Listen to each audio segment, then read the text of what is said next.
Bizdə min illər boyu, min ildə mədrəsə təhsil olub, orada da böyük adamlar yetişibdi. Da onların adını hamımız bilirik deyə mən də saya bilmirəm. Saymağa da ihtiyac duymuram. Ancaq məlum məsələdir ki, ən ağaçda, insanda, cəmiyyətdə müəyyən məsələlər mərhələlərləndir. Bir mərhələ keçir, qocalır, yorulur, sıradan çıxır. Eləcə də Şərqin mədrəsəsi də bir mərhələni, min illik mərhələni keçdi, dünyaya böyük xəzinələr bəxş elədi. Getdikcə bu geriləməyə başladı, yəni elə bil yoruldu, qocaldı. Bu dövrdə Avropada sənaye, texnologiya inkişaf eləməyə başladı. Onlar da öz yeni məktəblərini açdılar. Onlar yeni məktəblərini açanda Xristiyan məktəblərinə, Xristiyan tadına dayandılar. Ancaq şərqdən də çox şeyi götürdülər. Və nəticədə onlar irəli getdilər, biz geridə qaldıq. Və biz geridə qaldığımız başladıq özümüzə divan tutmağa. Divan tutmaq nə idi? Məsələn, nəyimiz var idi, üstündən qara çəkdik. Mədrəsə geri qalır. Onu yeniləşdirmək, zamanla ayaqdınlaşdırmaq əvəzinə üstündən inkarçı bir mövqedə durduq. Hamısını ləğv eləməyə çalışdıq. Axı, bu da olmazdı. Məsələn, indi bir məsələyə ki, biz fakta keçim ki, Ədalət bəy o məsələyə aydınlıq gətirdi. Bizim Dadaş Bünyadzadə Sovet hökumətinin ilk illərində bir cümlə işlətdi, bir abzas dedi ki, Azərbaycan başdan başa savadsızlar ölkəsidir, cəmi 62-63 nəfər ali təhsilli adamımız var. Bir adam qalxıb ona o devirdə və 70 ildə sonra ona cavab vermədi ki, axı, siz hakimiyyəti bolşeviklər işğal eləyəndən sonra bir ilin içində 48 min adamı qırdınız. Onun da böyük bir qismi ali təhsillilər, savadlılar və ölkədən qovdunuz. Ədalət müəlliminin atası rəhmətli, o Avropanın və Rusiyanın arxivlərini aşkarladı, orada gəzdi, ortaya qoydu ki, qadır. Sizin dediyimiz bu 70 ildə 62-63 nəfər cəfəngiyyətdir. 1000 nəfərdən yuxarı adam Avropa təhsili alıb, Rusiya təhsili alıb. Biz terminlərdə də böyük səhvliyə yol veririk. Bu səhvlik nədir? Mədrəsədən söhbət eləyəndə tez yapışdırmışıq mollaxana. Əgər zatdan Avropa təhsilindən, Rusiya təhsilindən söhbət eləyəndə demişik yeni təhsil sistemi. Bu iki yanlışlığı aradan qaldırmalıq kimin borcudur? Heç olmasa bizim. Qardaş, birinə o mədrəsə təhsilini saxlamalıyıq, o molla səhələ söhbətini çıxartmalıyıq. Mollaxana dediyimiz ibtidai təhsildir. Bu yeni təhsil də dediyimiz Avropa təhsilidir. Bu terminləri biz işlətməliyik ki, mədrəsə təhsili və Avropa təhsili. Mədrəsə təhsili savad sayılmır. Mədrəsələri bitirən adamların demək olar ki, savadlı sayılmırdı da, onlar savadsızlar sayılır. Azərbaycanda nə qədər mədrəsə təhsil almışdı, müxtəlif sahələrdə işləyirdi, o adamların haqqında əlimizdə dəqiq bugün bilgi yoxdur ki, nəyə görə? Çünki Rusiya və Çarizmdə bolşeviklər də bunu istəmirdi. Bir məsələ rəqəmi deyəcəm.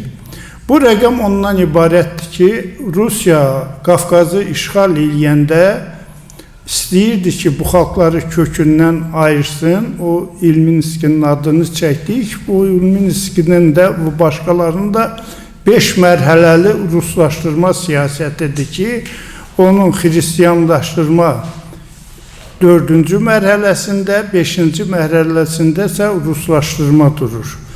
Bunlar bunu eləmək üçün birinci Rusiya Təhsil Nazirinin qərarı oldu və ikinci bir qərar da Daxili İşlər Nazirinin ki, nə olur olsun mədrəsələri sıxışdırın. Zorakılıqla da olsa.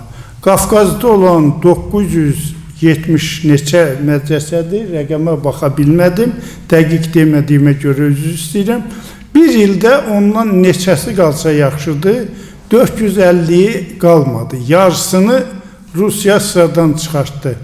Gizli məktubları oxuyanda adamın heyrətə gəlir ki, rəsmi yerlərə, qubernatorlara, hətta pristavlara göstəriş verirlər ki, bu mədrəsələr haqqında dedikodu, şayə, yayın və onları zorla qadağan eləməklə də o orada dərs deyən molla dedikləri adamı, axund dedikləri adamı tərbiyəsiz, əxlaqsız, savadsız kimi təbliğ edin. Həm də onları dövlət idarələrinin heç birində işə qəbul eləməyin.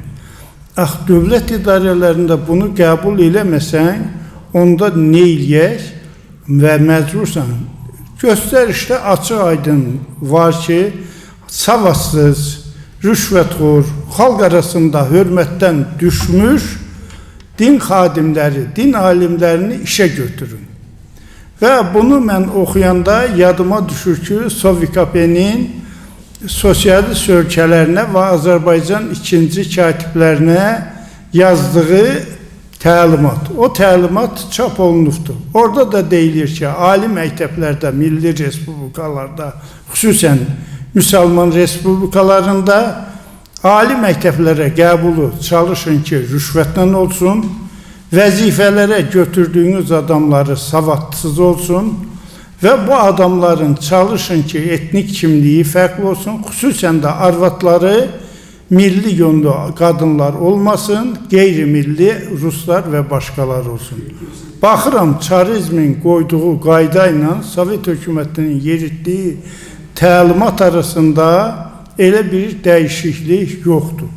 Yaxşı, bu mədrəsələri qadağan eləyirsən ki, mollaxana deyirsən, nə eləyirsən? Hansı ki, mədrəsələr 4 mərhələli idi, o mollaxana dediyimiz kənd məktəbləri idi, ibtidai təhsil idi, 3-4 il verirdi. Orada məktəb təhsilində var idi ki, ora gələn uşaq yaxşı oxuyursa, 1-ci sinifi qutarandan sonra bu xəlifə olurdu. Xəlifə nədir?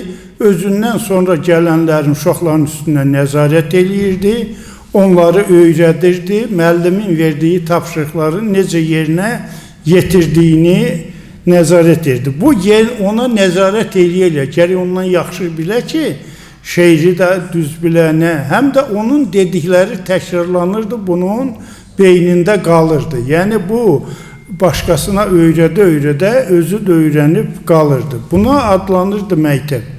Sonra rüştüyə gəlirdi, bugün bizim orta məktəb dediyimiz, sonra iqtidaiyə gəlirdi, sonra da mədrəsə-i aliyə. Bugün bizim doktorantura, aspirantura dediyimiz məsələlər ki, 4 mərhələli idi.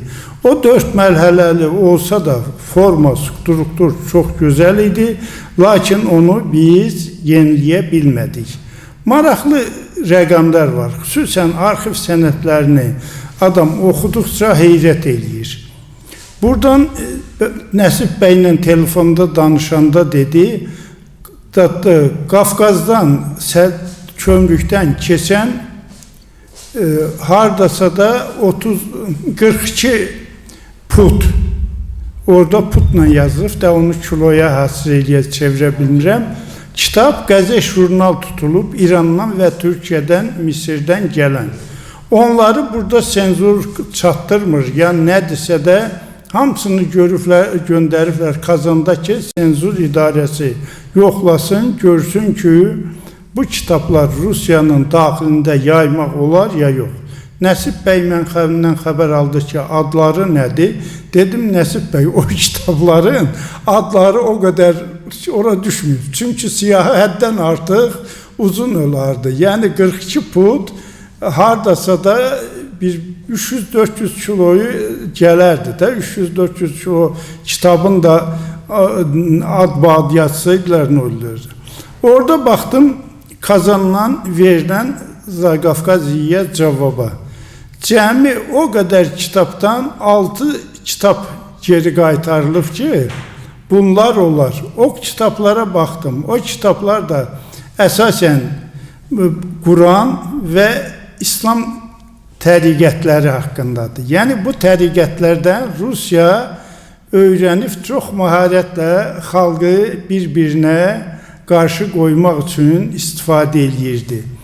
Bizim Sovet devrində də Rusiyanın davam elətdirdiyini, inkişaf elətdirirdi və Rusiyanın başladığı işi. Məsələn, orada məsələlər var ki, biz Qori müəllimlər seminariyasını tərifləyirik. Bəli, çox yaxşı təhsil verdi, kadrlar yetişdirdi. Axı, bu yalnız Azərbaycan üçün deyildi. Omsk'da da açmışlar. 3 yerdə nazirliyin qərarından da. Ancaq onun arxasında duranlara baxırıq. Bu, Qori müəllimlərin seminariyası, Mirzə Cəlilin də hamısının, kim orada uşağını oxudurdu, onların hamısı nə idi? Vergidən valideynlər azad idi. Mədrəsəyə kim uşaq göndərirdi? Onlara da cəza verirdilər. Müxtəlif yollarla valideynləri cəzalandırırlar. Rus məktəblərdən də Ədalət bəy deyəcək də hökumətin açdığı. Onlar ilk öncə açdılar ki, məmurların uşaqları orada oxusun. Sonra məmurların yanında yerli zədəganların uşaqlarını da qəbul edədilər. O uşaqları qəbul edən kimi həmin valideynlərini də vergidən azad elədilər. Özdə bunlar kimlər idi? Necə deyərlər? Xanlar, bəylər, mülkü çox olan adamlar idi ki, onlar da vergidən azad olmaq üçün hər şeyə gedirdilər. Yəni, bunları mən niyə belə deyirəm? Biz bir var bu şeylərin, eləcə də Türkoloji Qurultayı ilə bağlı, nə biləyim, bu hadisələrlə bağlı görünən tərəfləri, indiyə kimi təbliğ oladığımız tərəflər. Bir də var onun görünməyən tərəfləri.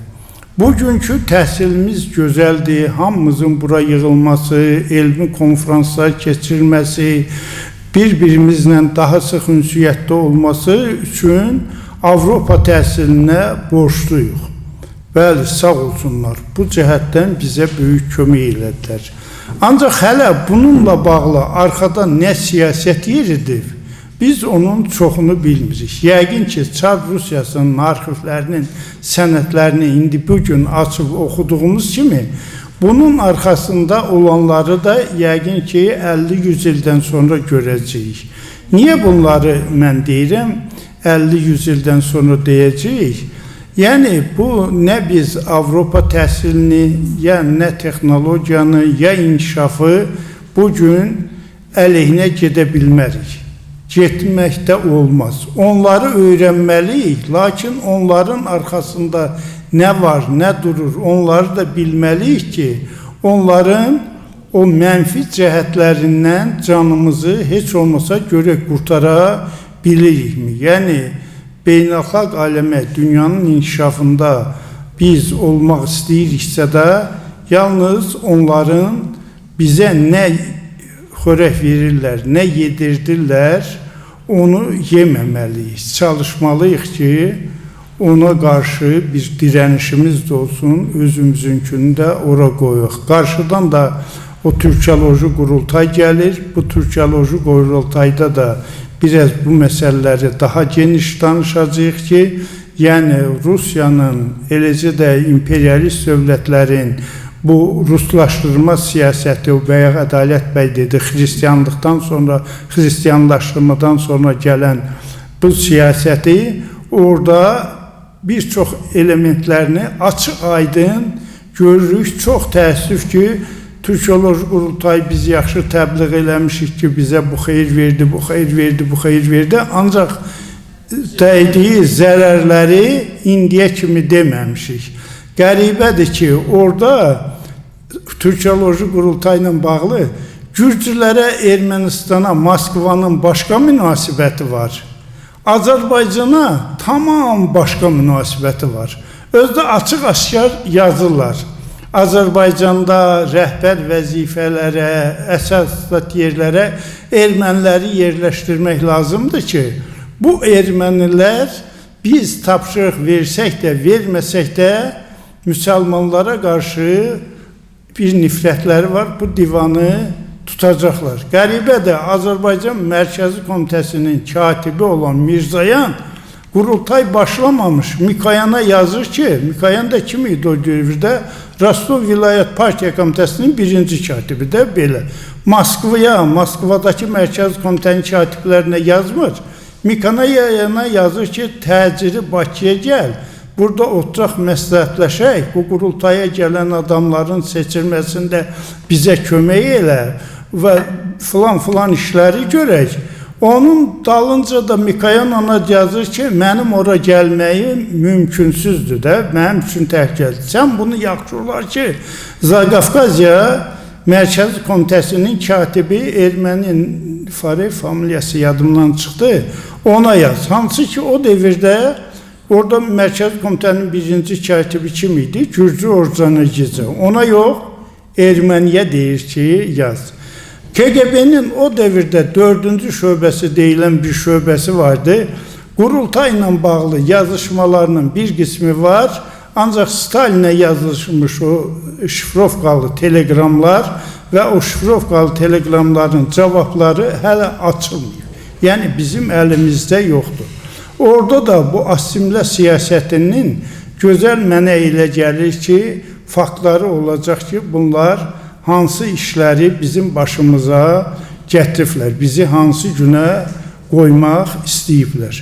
Bax, mənim o dediyim budur ki, biz o keçmişimizi tənqid eləyəndə ifrata varmayaq, onların yaxşı cəhətlərini öyrənək, onların nöqsanlarını aradan qaldırmağa çalışaq və qarşıdakı illərdə də bugün bizim qarşımıza qoyulanı tətbiq eləyəndə də baxaq görək, bu millətimiz üçün, xalqımız üçün nə, harda, nə dərəcədə layiqdir, ondan yararlanıq. Sağ olun.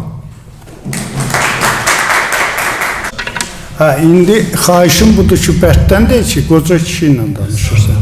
Hocam, öncəliklə çox təşəkkür ederim çıxışınız üçün. Bir fikir səsləndirdiniz, Türkoloji qurultaya qatılmaq bizim zərərimizə dediniz.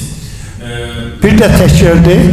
Türkolojik qurultaya qatılmaq bizim zərərimizə idi. Mən elə bir söz dedim. Ziyan gətirdik. Dedi ki, zərərlərdə var idi, zərərləri də var idi də. Bu zərərləri biz qatılmasaydıq nə olardı deyə bir sual versəm. Qatılmasaydıq nə olardı? Onda sizə mən cavab vermirəm. O cavabı verən Şərifov var idi, Tatar. O devirdə həmin cavabı sizə veribdi. Deyir ki, qardaşım, Yaponiya neçə min pul ayırdı, 10 ildən artıq mütəxəssislər və böyük də məbləğdə puldur ki, əlifbanı dəyişsinlər. Çin, Koreya və 3-4 ölkənin adını çəkir ki, bu qədər pulu, xüsusən Koreyanın. Ancaq gördülər ki, xeyir vermir, bu zərər verəcək, ondan geri çəkildilər. O devirdə biz əlifbanın islahatını eləsəydik, bugün indi sizi kimi, məni kimi bütün adamlar öz tariximizdən kənarda qalmazdıq. Osmanlı arxivlərini budan kompüterə qoyublar, elədir mi? Neçə faizindən siz istifadə edə bilirsiniz? Mən geç antik çalışıyorum. 3-7-ci əsr erməni qaynaqları çalışdığım üçün istifadə etmirəm alanın gərəyi, amma ümumiyyətlə yaxın Cumhuriyyət dönəm arşivlərindən istifadə edirəm. Görürsünüz, mən istəyirəm, Nəsib bəy də istifadə, hamımız istəyirik. Ancaq ərəb əlifbasının biz uzaq saldılar deyə, biz öz tariximizi, öz sənətlərimizi bugün oxumaq üçün çox 1-2% adamımız qalıb, kiməsə möhtac o sənətləri oxuya bilmirik. Ancaq Latının o da keçmək əvəzinə, o devir ərəbi islah eləmək söhbəti vardı. Yaponlar əlifbanı dəyişmədilər ki, Çin dəyişmədi ki, filan dəyişmədi ki, onlar inkişaf eləmədilər. Teşekkür ederim. Sual olan var mı? Buyurun. Balaca bir, yəni əlim dəstəkləyici mahiyyətdə bir, yəni əlifba məsələsi ilə bağlı bir sənəd oxumuşduq, ondan sonra biz kitaba da qoymuşduq. O Osmanlının Bakı baş şərhləndəri, baş konsulu Ali Kemal bəyin Çarqı Rusiyasının Şimali Qafqazdakı dağlarda yaşayan xalqlara yönəlmiş olan dil siyasəti ilə bağlı və orada qeyd edilir ki, bir AU qədər olan əslində sayısı 3000-5000-ni keçməyən etnik kimliklərin gramofonlarla şərqiyyat uzmanlarına, onlara dağlara göndərdilər və o dağlardakı xalqların səslər, çətin tələffüz olunan səsləri hətta gramofonlara yazdıraraq onların öz dillərində o İngiliz metodolojisi onun biraz daha inkişaf etdirilmiş bir variantı və onların öz dillərində əlifbalar yaradaraq dedilər ki, sonra siz niyə Türkçe yazırsınız, okuyursunuz, təhsil diliniz, yəni Türkçedir. Ana dil milliyyətçiliyini 3 cəryandan bəhs edir orada, yəni burada dil məsələsində ana dil milliyyətçiliyini onlara təlqin edəməyə başladı. Onların zaten sayısı 3000-5000, məqsəd nədir? Məqsəd Türk dilinin ünsiyyət və eğitim dili olmasının qarşısını almaqdır. Yəni bu əslində çox önemli təsbitlər. Telman Qadanım sənin, nə oldu? Birinci mərhələdə Türk dilini aradan çıxartdılar, ikinci mərhələdə onun yerini nə əvəz edədilər. O xalqlar indi bir-birindən Rus dilində danışır. Həmin iş siyasət idi. Mikrofonumu qoş ki, bərkdən eşidə bilim. Kafkas Sanışini Varansov, Kafkas'a gelişten sonra Çarkı meşhur yazır. Yazır ki biz Kafkas'da Rus mənəviyyatını, mədəniyyətini, dilini yaymaq üçün Kafkas xalqlarının yerli dillərində teatrın və ədəbiyyatın yaradılmasına çalışmalıyıq. Məhz onun Çara müraciətindən sonra Çar icazə verir. Həmin Varansov həm ermənilərə, həm gürcülərə, həm Azərbaycanlara milli dildə teatr yaratmaq və dram əsərləri yazmaq tapşırılır.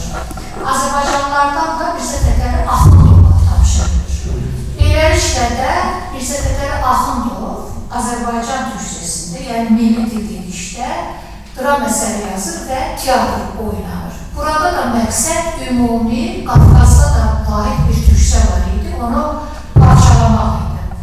2-3 il əvvəl mən bir məqalə yazmışdım. O zamana görə çox cəsarətli bir məqalə idi. Çünki onu yazarkən kavalist türkçülər tərəfindən çoxlu təhqirlərə məruz qaldım.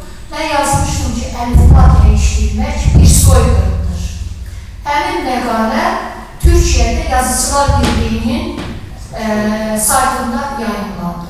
Əlifba, bir millətin əlifbasını dəyişmək bir soyqırımdır. Tarix göstərdi ki, millətlər əlifba dəyişməklə inkişaf edir. Əksinə, keçmiş, bugün və gələcək arasında köhnə bağ burada inkişaf edir. Çox sağ olun əvvəl. Nəsib bəy, onu da deyim ki, bir şey deyim.